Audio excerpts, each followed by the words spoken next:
आखिर मेरी मछलियाँ मर कैसे गई? मैं 4-5 दिनों से अपने घर पे नहीं था। मैं गया था अपने कॉलेज कन्वोकेशन सेरेमनी अटेंड करने और अपना सर्टिफिकेट लेने। इस बीच मेरी मम्मी मेरे इन सभी पेट्स का और सभी फिशेस का ध्यान रख रही थी, उनको खाना खिला रही थी। मैंने बोल कर भी रखा था किसको कितना खाना देना है, सारा कुछ बता कर रखा था। लेकिन उन्होंने गलती से छोटे छोटे जो मैंने फिश पॉन्ड या कंटेनर्स के अंदर छोटी गपीज रखा था और छोटी फिशेज रखा था, उनके अंदर उन्होंने सेम उतना ही खाना दिया जितना कि वो दूसरे फिश टैंक के अंदर डाल रही थी। तो ओवरफीडिंग के कारण कुछ मछलियां बच नहीं पाई। तो सारा कुछ मैं आपको आज की इस वीडियो में बताऊंगा। सबसे पहले मैं आपको अपने टर्टल से मिलवा देता हूं। ये तीनों टर्टल्स बिल्कुल सही है, लेकिन इनके इस सेटअप के अंदर का पानी थोड़ा कम हो गया है, तो इसको फिल करना है। साथ ही हमारे फ्लावर हॉर्न का हेड डाउन हो गया है, इसके सेटअप के अंदर का भी थोड़ा पानी कम हो गया। और हमारे गोल्ड फिश टैंक का पानी देखिए वो बहुत कम हो गया है। ऊपर मैं यहाँ पर इस जगह पर जहाँ से पानी बाहर निकल रहा है यहाँ तक मैं पानी फिल करके रखता हूँ, लेकिन जो क्रैक है नीचे उसके कारण मैंने थोड़ा सा पानी कम रखा था। लेकिन इतना ज़्यादा पानी कम हो जाएगा मैंने एक्सपेक्ट नहीं किया था।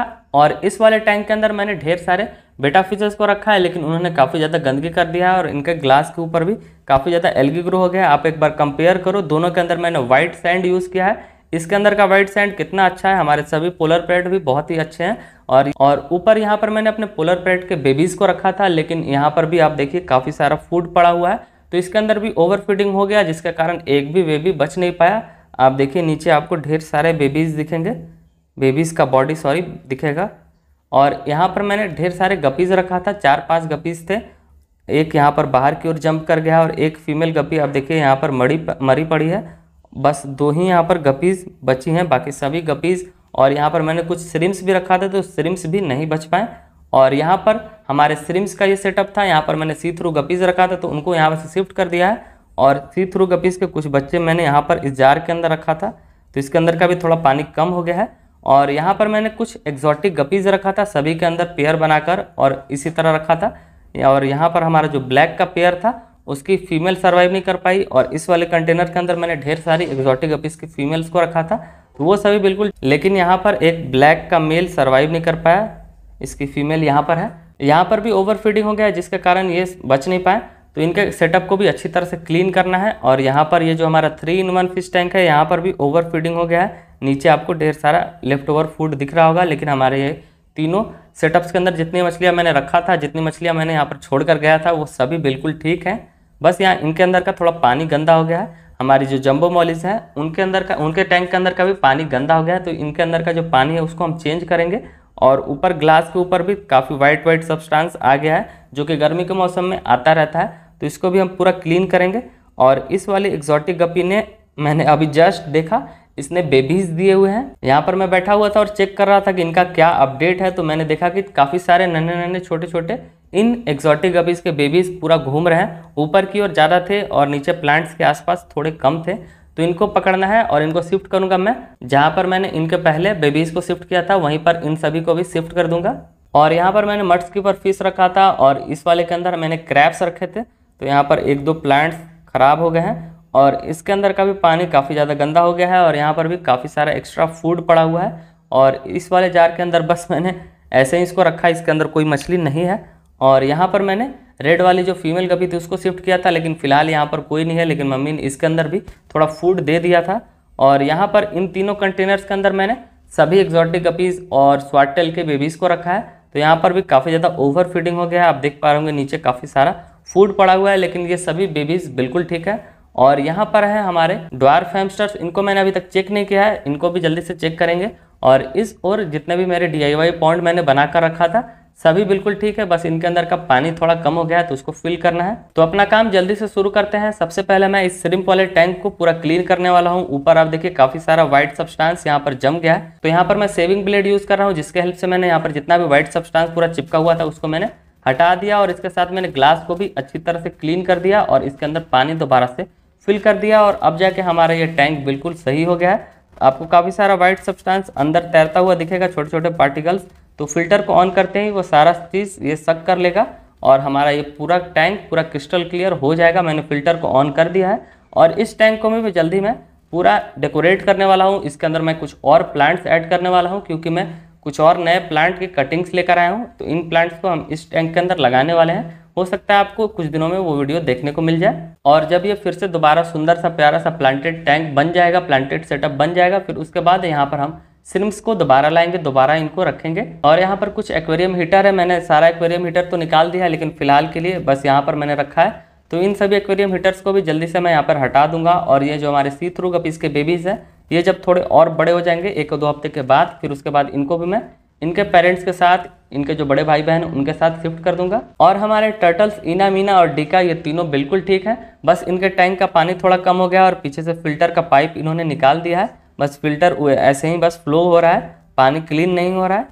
यहाँ पर आपको ये पाइप दिखेगा जो कि पीछे से फिल्टर से इन्होंने बाहर निकाल दिया है। तो ये पूरा सेटअप करना है। और इनका मैं सोच रहा हूँ कि जो ये फिल्टर है इसको भी पूरा मैं क्लीन कर दूं। और ग्लास के ऊपर भी काफ़ी सारा इन्होंने पानी का छींटा उड़ाया है। तो यहाँ पर भी मैं ब्लेड की मदद से ये जितना भी ग्लास के ऊपर चिपका हुआ व्हाइट सब्सटेंस इसको मैं बाहर हटा देता हूँ। और इनका जो फिल्टर बॉक्स है इन्होंने इसे भी काफ़ी गंदा करके रखा है। यहाँ पर आप देखिए अंदर से कितना ज़्यादा गंदा है। तो इसका जितना भी मीडिया है ये सारा मैं बाहर निकाल कर फेंक दूंगा और दूसरा नया मीडिया मैं यहाँ पर यूज़ करने वाला हूँ। और इस टैंक के अंदर का जितना भी पुराना पानी था वो काफ़ी गंदा हो गया था, तो मैंने सारा पानी बाहर निकाल दिया और इनके सेटअप के अंदर बिल्कुल फ्रेश ताज़ा पानी भर दिया और फिल्टर भी ऑन हो गया है। ओह, हमारे ये टर्टल्स यहाँ पर काफ़ी खुश रहेंगे।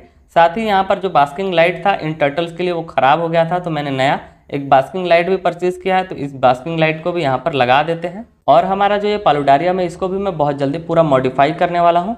और इस वाले कंटेनर को मैं पूरा साफ़ सुथरा कर देता हूँ, क्योंकि इसके अंदर मैं यहाँ से इन गपीज़ को हटाऊँगा और इसके बाद यहाँ का जितना भी ये गंदगी है वो सारा कुछ हम साफ़ करेंगे। और हमारे मिस्टर हॉर्न के टैंक को भी मैंने पूरा क्लीन कर दिया है, फिल्टर को भी अच्छे से साफ़ कर दिया है और पानी का लेवल भी बढ़ा दिया है। थोड़ा सा मैं रॉक सॉल्ट यहाँ पर डाल देता हूँ ताकि जो नया पानी है उसके अंदर का क्लोरीन खत्म हो जाए। और मिथिलीन ब्लू के मैंने कुछ ड्रॉप्स भी डाल दिए ताकि पानी जल्दी से पूरा क्लीन हो जाए, पूरा क्रिस्टल क्लियर ये बहुत जल्दी हो जाएगा। तो इस कंटेनर को मैंने साफ़ सुथरा करके इसके अंदर मैंने पुराना पानी ले लिया है और यहाँ पर इन गपीज़ को मैं यहाँ पर शिफ्ट कर देता हूँ। फिर उसके बाद इन गपीज़ का जो ये सेटअप है इसको भी हम पूरा क्लीन करेंगे। बस ये 2 ही गपीज़ बची हैं, एक तो गया और दूसरा ये रहा। तो इन दोनों को यहाँ पर शिफ्ट करके जहाँ पर जितना भी गंदगी है और जितने भी ये स्नेल्स हैं उन सभी को मैं हटा देता हूँ। जो बड़े स्नेल्स हैं उनको मैं रखूँगा और छोटे स्नेल्स को हटाने के बाद इस कंटेनर को पूरा साफ़ सुथरा करने के बाद मैंने इसके अंदर पानी भर दिया है। और इसको यहाँ पर शिफ्ट करने के बाद मैंने कुछ एक्वेटिक प्लांट्स यहाँ पर डाल दिए हैं। इसके बाद इन सभी गपीज़ को और सभी स्नेल्स को मैंने यहाँ पर दोबारा से शिफ्ट कर दिया है। तो अब हमारे इस बड़े वाले स्टैंड का 2 सेक्शन पूरा मैंने साफ़ सुथरा कर दिया। अब नीचे वाले सेक्शन के ऊपर बढ़ते हैं। यहाँ पर हमारे गोल्ड फिशेज और बेटा फिश, साथ ही पोलर पैरेट। तो इनके ग्लास के ऊपर भी काफ़ी सारा व्हाइट सब्सटेंस पूरा चिपका हुआ है, तो उसको मैं जल्दी से पूरा क्लीन करता हूँ। फिर ग्लास को अच्छे से क्लीन करने के बाद मैंने यहाँ पर इन तीनों के अंदर पाइप लगाकर पानी भरना शुरू कर दिया। तो इनके अंदर जब तक पानी भर रहा है तो यहाँ पर जो मैंने एक्जॉटिक गपीज़ के बेबीज़ को रखा था इस वाले कंटेनर के अंदर, तो पानी के ऊपर थोड़ा सा क्लोरीन जमा गया हो गया है। तो क्लोरीन को बाहर निकालने के बाद पानी के अंदर जितना भी गंदगी था और जितना भी लेफ्ट ओवर बचा हुआ खाना था उसको मैंने पूरा साइफन करके पूरा बहा दिया।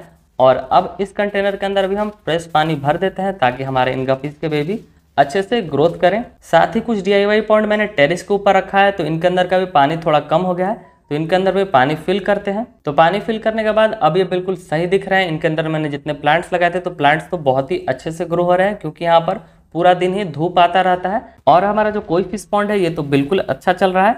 इसके अंदर का थोड़ा पानी कम हो गया था तो मैंने पानी फिल कर दिया है। इसके अंदर मैंने कुछ वाटर कैबेज डाले थे, लेकिन इन्होंने बहुत ही अच्छा ग्रोथ किया और इन्होंने पूरा इस पॉन्ड को कवर कर दिया है। ये एक तरह से फ़ायदा भी रहता है कि डायरेक्ट सनलाइट इन मछलियों के ऊपर नहीं पड़ता है।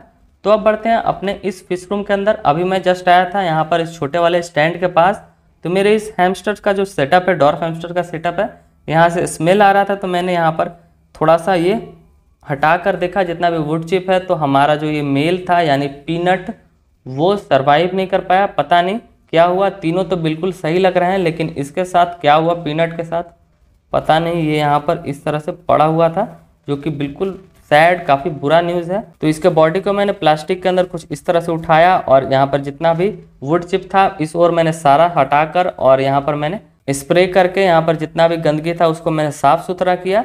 इस ओर से स्मेल भी काफ़ी आ रहा था, तो मैंने यहाँ पर इसे ऐसे ही खुला छोड़ दिया है। और जो इनका बेबीज़ था यानी ब्लैक वाला जो बेबी था उसको मैंने यहाँ पर इन तीनों को एक और कर दिया है। और मैंने बेटा फिश टैंक को पूरा अच्छे से साफ़ सुथरा किया, पूरा ग्रेवल्स को भी अच्छे से साफ़ सुथरा किया। तो इस बीच मैंने मछलियों को, सभी बेटा फिशेस को इस कंटेनर के अंदर, इस बकेट के अंदर शिफ्ट किया था। तो अभी इन सभी बेटा फिशेस को दोबारा से यहाँ पर शिफ्ट कर देते हैं। बहुत जल्दी मैं बेटा फिश ब्रीडिंग शुरू करने वाला हूँ। फिलहाल तो यहाँ पर फिल्टर सेटअप करते हैं और कुछ दिनों में बस बेटा फिश ब्रीडिंग दोबारा मैं स्टार्ट करने वाला हूँ। तो ये हमारा स्टैंड बिल्कुल साफ़ सुथरा हो गया है। इसके अंदर मैंने जितने भी यहाँ पर फिश टैंक्स है सभी को साफ़ सुथरा कर दिया है और सभी मछलियाँ बिल्कुल हेल्दी लग रही हैं। पोलर पैरेट के बेबीज तो नहीं बच पाए, लेकिन इस वाले घड़े के अंदर मुझे कुछ पोलर पैरेट के एग दिख रहे हैं। तो हो सकता है फ्यूचर में हमारे पास और भी पोलर पैरेट के बेबीज आए, तो मैं पूरा कोशिश करूंगा उन बेबीज का अच्छे से ध्यान रखूंगा। और हमारा जो मिस्टर हॉर्न है यानी हमारा ये फ्लावर हॉर्न, ये भी बिल्कुल हेल्दी है। अभी आप देखिए इसका टैंक का पानी साफ हो गया है, तो ये कितना ज़्यादा उछल कूद रहा है। साथ ही इना मीना डिका भी काफ़ी हैप्पी दिख रहे हैं। आप देखिए किस तरह से ये पूरा पानी के अंदर उछल कूद मचा रहे हैं। और यहाँ पर जो हमारा श्रिम्प का ये टैंक था, इसके अंदर का भी जितना भी पार्टिकल तैर रहे थे वो सब बिल्कुल साफ सुथरा सही हो गया है। और हैमस्टर्स के सेटअप के अंदर इस ओर मैंने वुड चिप दोबारा से डालकर यहाँ पर एक हैमस्टर को शिफ्ट कर दिया है। और यहाँ पर इन सभी कंटेनर्स के अंदर जितने भी बेबीज़ हैं, इनके अंदर का भी जितना भी गंदा था सारा कुछ मैंने साफ़ सुथरा कर दिया है। और अब ये तीनों कंटेनर्स बिल्कुल साफ़ सुथरे हैं। इन बेबीज़ को भी जल्दी मैं एक बड़े सेटअप के अंदर शिफ्ट करूंगा, क्योंकि अब धीरे धीरे बड़े हो रहे हैं। और जो हमारा एक क्रैबेरियम है, इसे भी मैंने अच्छे से साफ़ सुथरा करके इसके अंदर का भी पानी पूरा चेंज कर दिया है। लेकिन जो हमारा ये मड स्कीपर वाला टैंक है, इसे मैंने अभी साफ़ नहीं किया है, क्योंकि हमारा मड स्कीपर फिश भी सर्वाइव नहीं कर पाया। तो इसका टैंक को मैं बाद में साफ़ करूँगा। फिलहाल तो मैं ये 3-in-1 फिश टैंक और जो ये एक्जॉटिक गपीज़ का कंटेनर है, इन सभी को मैं साफ़ करने जा रहा हूँ। सबसे पहले तो इन एक्जॉटिक गपीज़ को बेबीज़ को यहाँ से शिफ्ट करते हैं। इस टैंक के अंदर ढेर सारे बेबीज़ हैं, तो मैंने इन बेबीज़ को एक एक करके यहाँ पर इस जाली को हटाया। फिर उसके बाद इन बेबीज़ को एक एक करके पकड़ा और इन सभी बेबीज़ को मैंने ये जो हमारा ब्लू वाला कंटेनर है, जिसके अंदर इस पेयर के पुराने पहले क्लच के बेबीज़ हैं, तो उनके साथ मैंने ये नए बेबीज़ को भी शिफ्ट कर दिया है। और जो ग्लास के ऊपर वाइट सब्सटेंस चिपका हुआ था, उसे भी मैंने पूरा अच्छे से ब्लेड से पूरा साफ सुथरा कर दिया। और इसके बाद ग्लास को अच्छे से क्लीन करके पूरा चमका दिया। इसके बाद इन तीनों टैंक्स के अंदर का जितना पानी था उसे मैंने बाहर निकाला। 80% पानी बाहर निकालने के बाद जितना भी नीचे का गंदगी था वो सारा कुछ मैंने साइफन करके बाहर निकाल दिया। इसके बाद अब इन तीनों के अंदर मैंने पानी फिल किया। सभी टैंक्स को और सभी सेटअप को मैंने अच्छे से पूरा साफ सुथरा कर दिया है, पूरा क्लीन कर दिया है। कुछ मछलियों को तो हमने लॉस किया, लेकिन अब क्या कर सकते हैं, उन मछलियों की जगह पे मैं हो सकता है फ्यूचर में कुछ और नई मछलियां लेकर आऊं। और हमारा पीनट भी सरवाइव नहीं कर पाया, पता नहीं अचानक से उसके साथ क्या हुआ। वो तो बिल्कुल सही और हेल्दी था। तो फिलहाल के लिए इस वीडियो में बस इतना ही। ये सैड सा अपडेट था। आपको ये वीडियो अगर पसंद आया तो इसे लाइक जरूर कीजिएगा। साथ ही आप कमेंट करके बता सकते हो कि मैं क्या क्या चीज़ फॉलो कर सकता हूँ अपने वेकेशन पे, या फिर कभी मैं अपने यहाँ पर ना रहूँ तो उस टाइम हमारी मछलियाँ कैसे सरवाइव कर पाएंगी। साथ ही और कौन कौन सी नई मछलियाँ या दूसरे पेट्स मुझे लाना चाहिए, आप कमेंट करके बता सकते हो। साथ ही इस चैनल को सब्सक्राइब करके नोटिफिकेशन बेल पर भी क्लिक कर दीजिएगा। मैं मिलता हूँ आपसे नेक्स्ट वीडियो में। Okay, bye.